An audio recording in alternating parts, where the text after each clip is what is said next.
Every once in a while, technology takes a leap forward. This month, it happened in the browser. Google has turned Chrome into the first AI-native browser. Search is a conversation built into the address bar.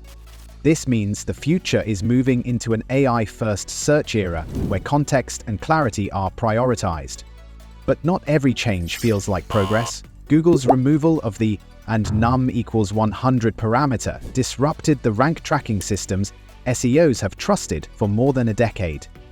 Suddenly, 77% of sites appear to lose visibility.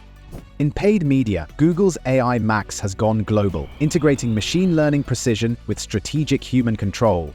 And on social media, a deepening Reddit-Google partnership puts authentic conversations into the spotlight of AI search.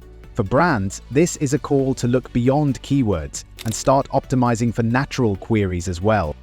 Meanwhile, the WP Engine vs. Automatic trial could turn years of tension into clarity, could thus reshape the open web millions rely on. Change is never easy, but for those prepared, it's an opportunity. At Loop Digital, we help you navigate every change in this evolving digital story. Check out our complete industry update for September 2025. Click the link below and stay ahead with Loop Digital's monthly insights.